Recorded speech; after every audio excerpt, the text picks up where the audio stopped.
Hello and welcome to the Gooner Talk, back again with you guys for another episode of our preview series, show which we look ahead to the next Arsenal fixture. In this case, it is away at West Ham United. A difficult fixture in the past for Arsenal, especially when they used to be at Upton Park, but things have changed and now they reside in the London Stadium, but they aren't there tonight. Of course, they are playing in Belgium this evening, playing against Ghent in the UEFA Conference League, meaning that they will have much less time to recover and prepare for Arsenal's arrival on Sunday. We'll be talking about that and plenty more, of course, with our fantastic guests that we always invite from our members Discord server onto the preview show. Let's introduce you to them all now.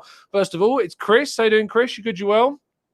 Very well, thank you. Yeah, pleased to be back. I'm excited for the run-in.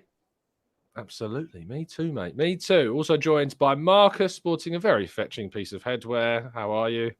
I'm well, and everyone else, hope everyone else is as well.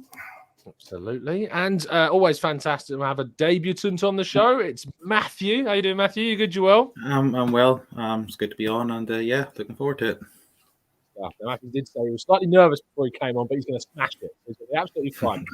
The rule is, if Chris can do it, anyone can do it. So that's where we're at with this. Lovely stuff. Speaking of which, Chris, you said you're excited for the run-in. Is this one of the games in which it gives you the least amount of nerves ahead of the last 8 fixtures? No, it's a London derby. Right. I mean, it's, by the time we get to the end of this, I'm going to have no fingernails and I'll be an alcoholic. It's every single game's going to be the next one's going to be panicking. Sorry? Will be an alcoholic. Like, yeah. I mean, these games, as I said, going into it, is like, before I remember the times at Upton Park, I think it was it who was the midfielder that used to score against? Was it Decore before he moved on? Was it Decore used to play for? It wasn't him, was it? Who was the midfielder that used to play and score against us regularly for West Ham in their midfield? Someone in the chat box will remember. But there was someone that used to stick in my mind that always, obviously, Dimitri Payet, when he was there, I remember, had a decent records. And I think that you look back at some of the other players, Carlton Cole have a decent record against Arsenal when we used to rock up against him. Chris's face is going, no, he never scored. There's always feel like there's something about West Ham that was always against us. So why do I feel this way, Chris? I think because it's a London derby, and you and I both come from the east side of London. We both live, we were brought in this environment where, half of our mates were West Ham. We were chatting about this. My first ever game ever was away at West Ham in 1973. And you can find it on YouTube because I did today. So it's like, it's just a massive. For some of us, it's almost as big. It's a bigger rivalry than Tottenham,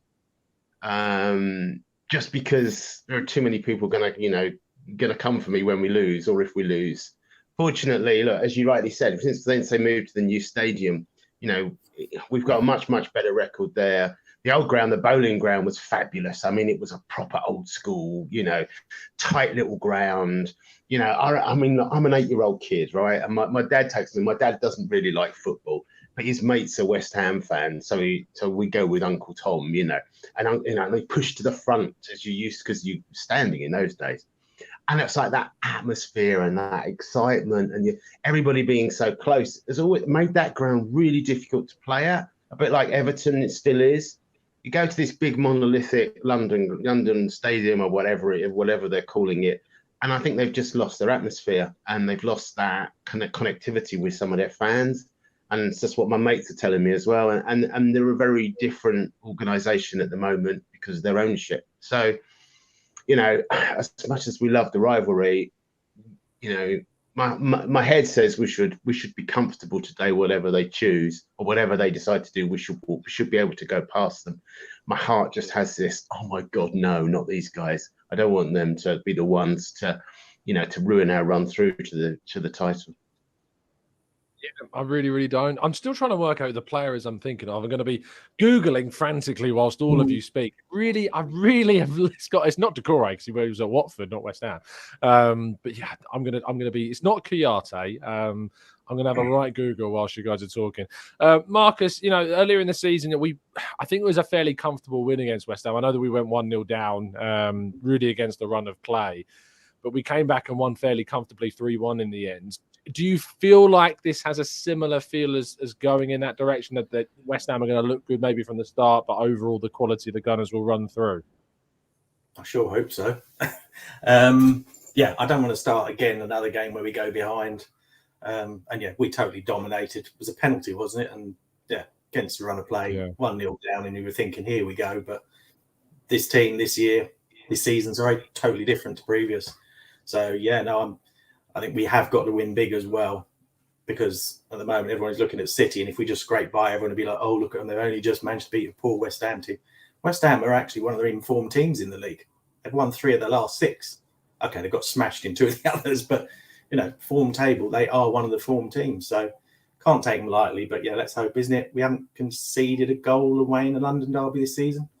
So if that's a stat. If that continues, happy days. But yeah, Jesus and co to lead the front line. Was it Mohamed Diarmé? Is that who I'm thinking of? I think it might have been Mohamed Diarmé. Played for West Ham 71 times. I think he scored against us. I'm desperate to find out who this person is. It's been eluding me. Yes, Mohamed Diarmé scores controversial goal for Hull against Arsenal, but he did play for West Ham. So that may be where I'm thinking of. But I think maybe even he scored in another game. But I'm desperate to word. Yes, thank you, Dad. Mo Diarmé was the player that I was thinking of. Matthew, West Ham United again, on this thread, they are struggling to kind of make a more comfortable season for themselves. Previously, trying to fight for European places, trying to fight to get into the conference or the Europa League, and obviously they're playing in the Conference League. We'll talk about that shortly. But is there any concerns to you going up against a team that are down there scrapping, that it's going to become less of the football match that Arsenal maybe want it to be? If you'd asked me before to play at Newcastle, yeah. After Newcastle, maybe not so much. But it's more West Ham. I've always seen as one of those sort of difficult teams to play against. Sort of like Everton as well. You always know you want to get a hard match, and David Moyes previously has been a good manager. He's sort of that old school manager, sets up defensively, hitching the counters. This year they haven't really been at it. They're not the same force they were last year. And then even at the end of last year, we went there and we won quite comfortably, and they were a lot better last year than they were last year, and we're better this year than we were last year. So I feel like it's one of those games where we should be able to quite comfortably win. Saying that, you never know.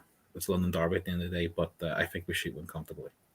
I'm desperate that they're playing the same way they play against Newcastle, because I've never seen a team shoot themselves in the foot more in that game. It was horrific.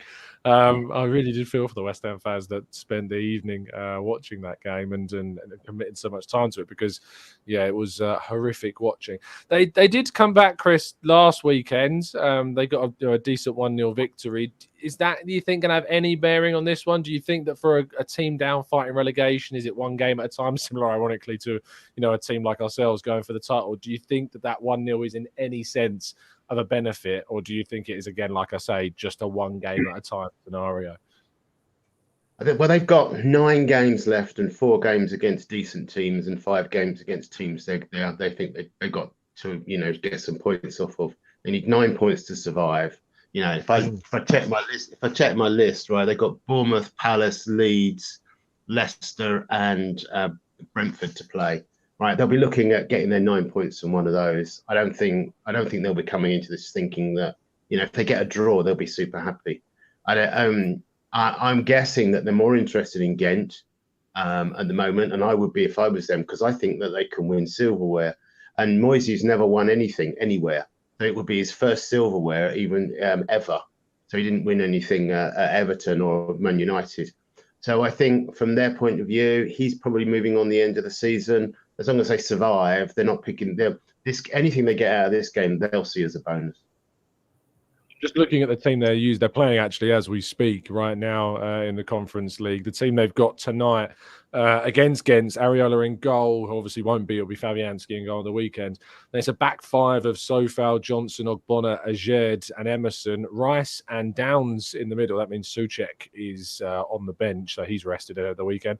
And then a front 3 of Lanzini, Jarrod Bowen and Danny Ings. So no Cresswell, no Zuma, no Antonio, no Paqueta, no Cornet, no Benrahma, and no Souček. So they are arguably Marcus resting players in a sense for us.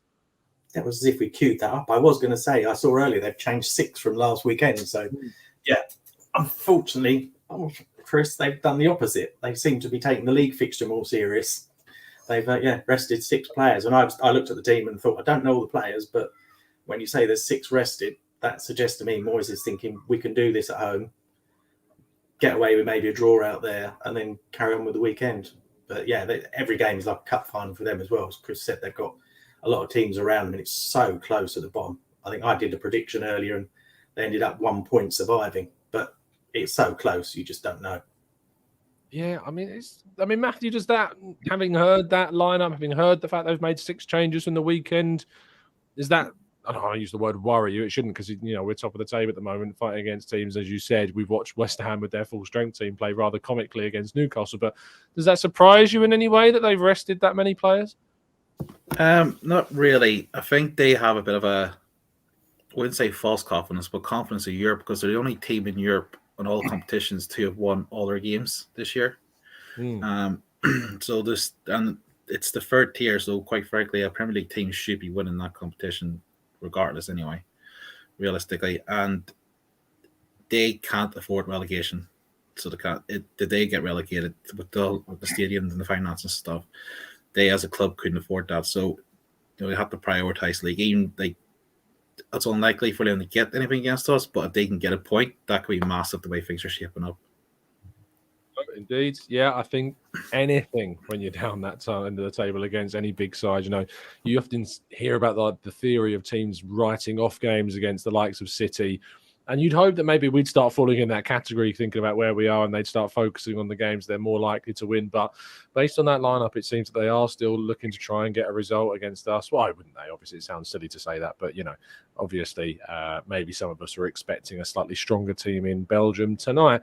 Let's focus a bit more on Arsenal, Chris, because obviously with us now out of European competition, we have these gaps between games. We're finding ourselves have extended periods as well, with that Chelsea game being moved to Tuesday, which means we've got 2 extra recovery days after the Man City game. But then obviously there's a slightly less of a recovery period for the Newcastle game. But it spreads out those 3 games a little bit more for us. Do you look at players in this starting 11 right now that think will benefit from these fixtures not having the midweek exertion of Europe?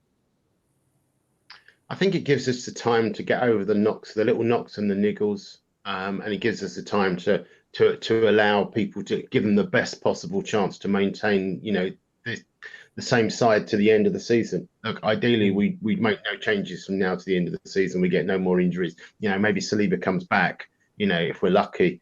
But I think, the reality of it is we've got a harder run in than Man City in terms of the teams we've got to play.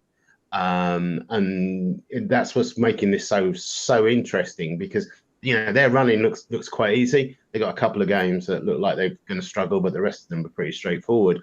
And we've got like 4 or 5 that you're going, oh, this is tight, and we've still got to go away to Newcastle. That's a tough fight. We've still got to go to West City.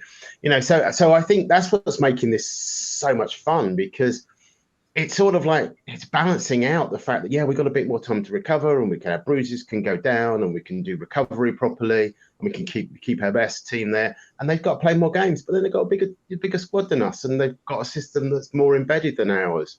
So I like the fact, from our point of view, this gives us our best opportunity, and everything that gives us time to rest and recover and prepare and to be ready and to give us the best chance. It'll mean at the end of the season, if it all goes wrong, we'll be able to look back and go, well, you know what? We had a best shot. We tried really hard. We can't blame anybody else. We've had our time, and we really worked hard, and we've set, I'm not worried if it doesn't happen this year, because I think what we're building now is a start for the next 4 or 5 years. And so I think in some respects we're ahead of where we wanted to be. We're in a really good position. The rest is good for us. You can argue that mentally we have too much rest, and we may be going a little bit faster would be better for us. But I'd much rather have it this way around, given our fixture list. So no, I'm sitting on my roller coaster. And I know it's a roller coaster ride. I just don't know how close I am to the end of the roller coaster ride yet. Look, some people enjoy roller coasters, others don't. I never used to. I certainly do now, and I feel as though I'm trying to enjoy this title race because it's been, as we say, 19 years since we were last involved. I know we've had other kind of close shaves at times. I think about the one in the late noughties as well, and the Eduardo injury that kind of put an end to ours that season. But I look at where we are, and I think you have to just try and enjoy the football we're playing, enjoy how we've blown teams away, enjoy the drama of it all, enjoy the pressure of it, because who knows when we're going to get another one. We hope that we're going to try and establish ourselves up there next season and continue onwards, but there's no guarantees in football, so I think you have to try and enjoy it. So there you go. Coombe says Chris is lying to himself, saying he's not worried. I take his word for it, Coombs. I think he is certainly not worried in any stretch of the imagination. Let's talk, Marcus, about individuals then. Obviously, it was a big effort against Liverpool at Anfield. There were players that looked a bit tired. Martinelli, I think, was arguably one. Saka as well, another. But I think those two, surely you look at them and go, well, they're going to be really key when we go into this game against West Ham. Yeah, I mean, Martinelli, early days, I was a bit critical of him, his finishing in particular, but he's really come on this season, apart from that pass at Anfield. But other than that, yeah, he was fantastic last week. Saka, I think, faded out, whether, as you said, whether that was his not fitness, because he's obviously a fit guy, but in terms of he dropped off the game a bit. The one that I think we're all two is Partey. Needed that man fit. He is just a colossus. And Mr. 80 minutes, because he always seems to die in the last 10 minutes, Benjamin White, especially when you've not really got a backup. So, yeah, I'm not surprised they put him. Wasn't it he stayed indoors and did fitness on Monday rather than train, thank God, because keeping him away from the other ones for as long as possible. So, yeah. Yeah, I think he's probably the scariest part of the team at the moment, because if you lose White, there is real question marks about how you kind of work that back line with both Saliba and Tomiyasu not there. For me, it would probably be Tierney coming in to play right back. That would probably be the route that I'd go down. I just can't think of moving Partey out of midfield. I just think he's too important to that midfield three. So, yeah, maybe that's the way in which we'd approach it. Matt, I kind of want to ask you lastly about Rob Holding and the Saliba dynamic as well. Saliba, to my understanding, was obviously we're still not hearing anything. The club refused to say anything on it. We'll hear from Arteta tomorrow in his press conference. There was a rumour going around that he took part a little bit in the recovery session on Monday, but I haven't had that confirmed. I expect it still to be probably Holding this weekend. And how does that make you feel having Holding next? This will be his fourth Premier League game start in a row. And I don't think he's necessarily been, bad by any stretch. I think he's maybe surprised a few people. I have no problems with Holding, really, because he's defender-wise, he's top-notch. There's a reason why Arteta brings him on the last minute to see games out, because when your back's to the wall, you're not going to get much better than Rob Holding defending. It's everything else. It's his distribution. It's not the same as Saliba. He's not as quick either. But when you've got, say, as we said, you've got Ben White beside him, you've got Gabriel beside him, you've got Partey in front of him, he is protected. So as long as he does the simple things well, which he does do well, then it's fine. Yeah, he might get caught out by PSE and stuff like that there, but no, Rob, he's doing a brilliant job. I say, as long as we just keep things simple, if he went back 20 years, he's going to be world-class centre-back in people's eyes, because that's what it used to be. Just we expect so much more now of defenders that he's just not the same as such, but defending-wise, he's fine. Yeah, no, he's fine, and that's all he needs to be between now and the end of the season for me. Is fine. If he has to play every game, if he's fine, that's fine. In short, if he's making mistakes, that's when we worry. Sorry, go on. I think come up to the Man City game, I think he's going to look forward to another battle of Haaland, because I think he did a quite good job in the FA Cup, and I have a funny feeling maybe Arteta played Holding that game just to give him that taste of what it's like to fight with Haaland. So if this eventuality did come up, he's ready. That would have been incredible foresight from Arteta. That's incredible foresight. But no, maybe there's something to it. Making sure that those players had the the ability to play in that game because they were going to have to be used at some stage, and now we're seeing that come to the fore in this moment. Let's go to the lineups then. Chris, I think you're up first. Talk us through your 11, your choices, and your star player, mate. Yeah, I think we just go forward the way we are. Okay, so apologies because I didn't put in Smith Rowe. I put in sorry, I've changed the wrong one. That's on me. Go on. Okay. Right, but the big question I had was Kieran Tierney versus Zinchenko, and I think KT needs some time. I think there's a likelihood we're going to need to call on him at some point, whether it's on the right or the left. So I'd like to see him with a bit more game time. But in the end, I went with Zinchenko just because I think we need to put these guys away. We're averaging 3 goals a game. We need to keep that up. We need a goal difference to go up. It gives us I realize it's a struggle against Haaland, but actually we can't afford to let that one drop.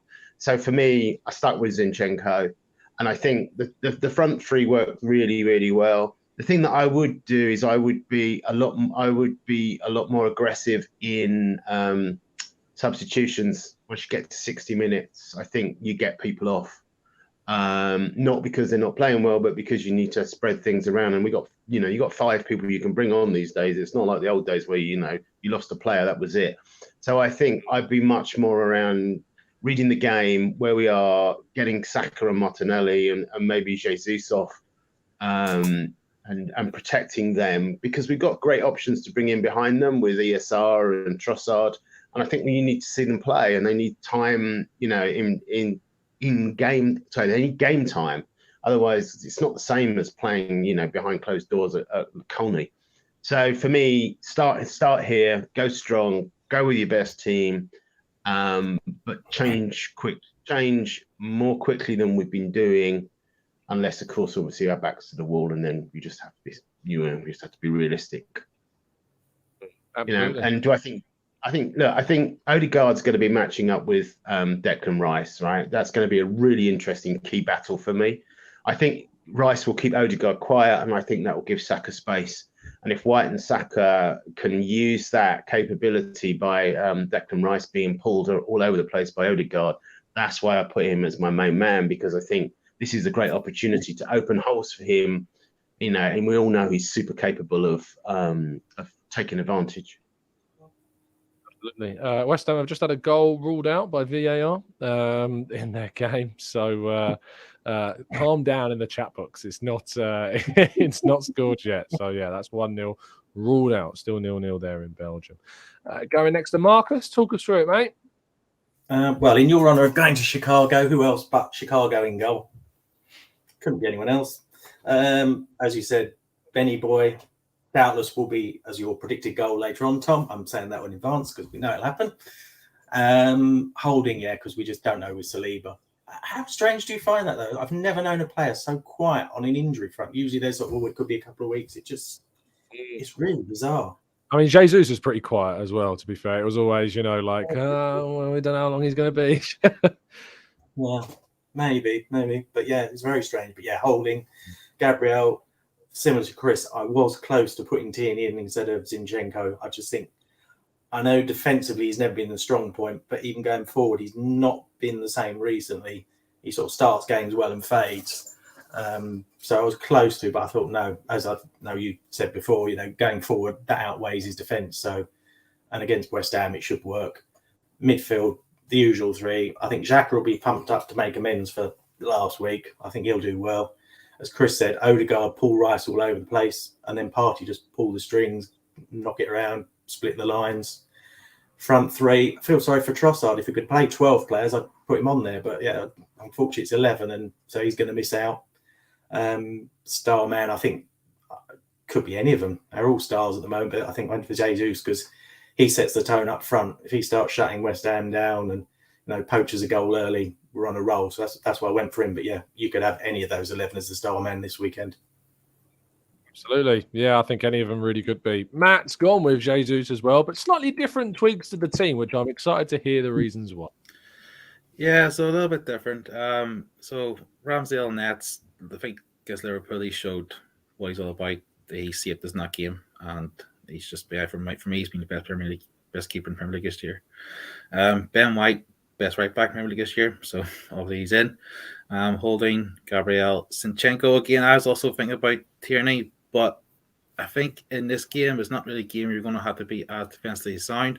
They're going to be in a low block. Zinchenko, he's going to help a lot, sliding in the midfield, picking the passes. Partey, again, is undroppable against Liverpool. I also thought he's immense. Odegaard is undroppable for us in a big way, because if he plays well, we play well. He seems to dictate us so well.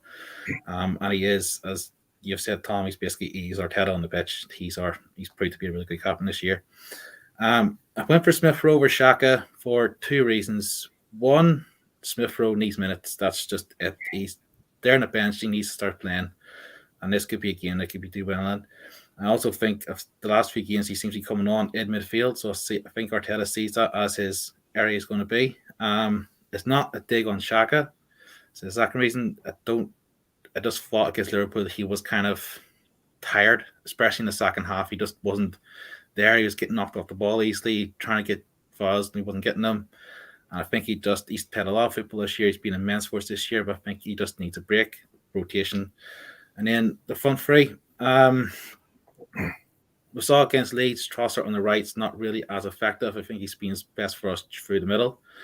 But I think he's done so well for us. I think it's a crime to drop him. But then who do you drop him for? And the only reason I took Saka is, again, I thought against Liverpool he wasn't really there most of the game, in fairness. Like, he's been brilliant for us. He's our star boy. But he's played so much football again. We have the options to rotate. And I think this is a game, if you think about how Trossard links up with Martinelli, how Martinelli links up with Jesus, and how Trossard and Jesus linked up against Leeds, it could help us get through a low block. And I think that's what we're going to get, go low block. So more better, and I say just rotation. There's nothing wrong with rotation. I mean, teams at the top, Manchester City, you see them make one or two changes to their team pretty much every game. So, it's not a bad thing to make these suggestions. I like the idea of replacing Xhaka with someone for a game, especially when you want to try and be more dominant and create more chances in the attacking third, and Smith Rowe or Vieira are potentially options for that position. Jesus is someone who I feel next season could be looked at as a right wing kind of option. The striker position is something that either with Balogun returning or someone replacing Balogun, if we indeed try to sign somebody, Trossard's fulfilled that role great as well. So there's no reason why Jesus can't be an option for us in a wide area. I remember that game against Nuremberg in a friendly where he came on, started on the right with Nketiah through the middle, scored within a second, and then went on to score again. I think he can play in those wide areas, did for Manchester City as well. So, yeah, I absolutely don't see any reason why it's not something we could try in the future or even this weekend. So let's see. I've gone for the same team because I'm boring. Ramsdale, White, Holding, Gabriel, Partey, or Zinchenko left back, Partey, Xhaka, Odegaard, Saka, Gabriel Jesus, and Martinelli. Even though I agree with what I just said and what Matthew's saying about potential for rotation, it's just, we can afford to use the same team every week, I think, with the gaps that we have. If we want to, if we feel someone's tired, we can give them a rest if we need to. So, yeah, I mean, let's just wait and see.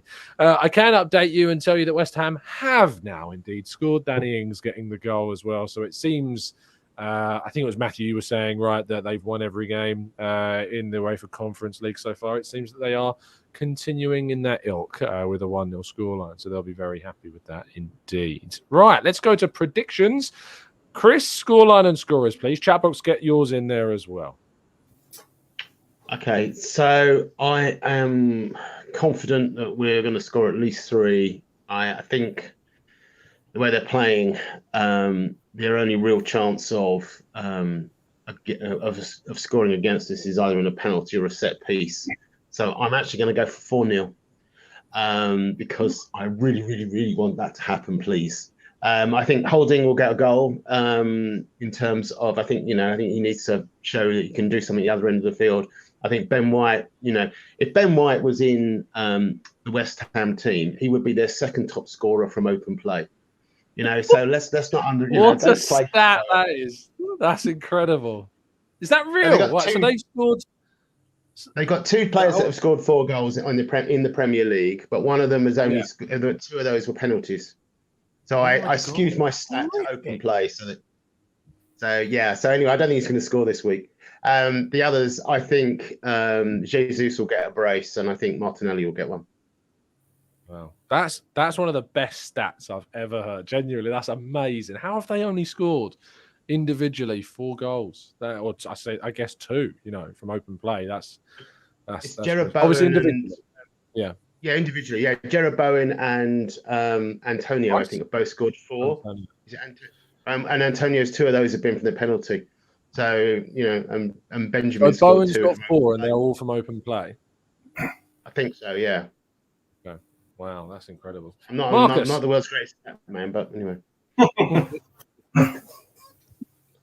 Marcus, off you go, mate. I was going to say, based on that, maybe they should sign Richarlison next year because he's the Premier League's top scorer, isn't he? Oh, sorry, no, he hasn't scored. Tom's Benny Boy has beaten him by 2. Prediction, I was thinking 2-1, but Chris is right. I think I fancy us getting 3. So I think 3-1. I think, unfortunately, this is the game where we do concede 1 away, but yeah, 3-1. I'm going for Zinchenko just to prove me wrong, having said we probably should drop him. Jesus and the informed man, I think Martinelli. So yeah, 3-1 for me. And Matt. I think we're going to be 3. I think it's going to be 3-0. Just again, we've been really good away from home this year. Clean sheets, I think, more away from home than home this year. Mm-hmm. And then I think Jesus with 2, Martinelli 1. Jesus he's got a fire under him because he's missed half the season. He just wants to prove a point now and show why he's the man. Martinelli, he's just been on fire for the last few games ever since he had that mini drop. He's just come back with a point to prove as well. Agreed. So much so that I had the same scoreline as well, 3-0, except Benny White's getting a hat-trick. No, he is getting one, and it's going to be a screamer. Martinelli with the other, and Jesus with the third in the game as well. Chatbox, Rancid Pumpkin says 2-1 Arsenal, Jesus holding screamer. Steve Stone's going for a 3-1 Arsenal, Saka brace. Wesley's going for a 4-0. Jesus with 2 Saka and Xhaka. John says 5-0 to us to get that goal difference up. It's a good point, actually. We do need, because it could go down to goal difference. So we need to start scoring some. I say start scoring. We've actually been doing quite well at getting a lot of goals in games, 4-1s galore recently. Michaela says 3-1. Odegaard with a brace. Saka getting a goal there as well. Stevens going for a 2-1. Arsenal feel like Xhaka's going to score. Jason says, if Arsenal are winning 2-0 by the 40th minute, when would you start using the subs? Yeah, we needed to use them a little bit earlier at Anfield when we were 2-0 up, to be fair. But I think it's going to be slightly different at the London Stadium. Dom C says 3-1. Jesus with 2 and Saka with 1. Let's go to Penny Wayne, who says, kidding, we're going to win 2-0 because apparently we're losing Ben White being injured, according to Dan Robert, who's now starting rumours about a knock for Ben White, which I have not seen for the record anywhere. Hopefully we hear more from Arteta tomorrow. But it's unlikely because he never says anything. It's the most frustrating thing as a journalist trying to interview Mikel Arteta because he gives you nout. Dan's going for a 5-0. Rice with 5 own goals, which is, very ambitious, but it would be rather hilarious. It would be great just to him to score, celebrate, lift up his shirt and be moving to Arsenal. That would be the way to go. TF says 1-0 Trossard with the goal. Raul says 4-1. Don't see us keeping a clean sheet with Holding. That's harsh on Holding. Jason says 2-0 to the Gunners. Pat's going for a 2-0 Martinelli with 2. And Jean says 5-0. I'm assuming that means Martinelli scoring all 5. It can only mean that, surely. We'll go through the rest of your predictions as we wrap up the show. Chris, thank you so much for your time, mate. Tell people they can find you. What you'll be up to. Find me on the Discord server or on the North Bank, shouting and screaming and then not being able to talk for a couple of days afterwards because my voice goes. So that's football. Lovely stuff. Thank you so much, Marcus, as always, for coming on and sporting, of course, the TGT uniform. It's very much appreciated. Thank you. Tell people where they can find you, mate. They can find me on the Discord as well and on Twitter. I put the @ sign on this time, @MJC Gooner. There you go. Lovely stuff. And Matthew, fantastic debut, my friends. No need to be nervous if you smashed it. So thank you for coming on. Tell people where they can find you, mate. Thanks for having me. And just a Discord server. So, but it's been good. You can find him in the Discord with Gunner Dude 1293. So any reason why the 1293? So how many times you watched Arsenal? Birthday. Yeah, you were born in 1293. Very old indeed. Thank you, everybody, for listening. Really appreciate your time. Drop a like on the video and subscribe to the channel if you are indeed new around here with those notifications turned on so you never miss a show. I'll be back tomorrow morning at 8 a.m. and fingers crossed we'll have another 6 p.m. show for you tomorrow evening as well, as I say, with Deluded Gooner, DG, coming onto the channel. I appreciate a lot of our Western listeners have been leaving comments saying they appreciate the 6 p.m. show, so I am trying to do more for you guys so that there is opportunities for you to jump in the chat box, because it's, you know, it's fair enough that some of you are sleeping at 2 a.m. in the morning. I have to accept that, and that you're not always going to wake up for those 8 a.m. So I appreciate you tuning in the evenings. Have a fantastic evening. Enjoy your Friday tomorrow, and I'll see you in the morning. Have a fantastic one. See you soon. And as always, I'm drastically trying to find the out. There it is. See you soon. And as always, up the Arsenal.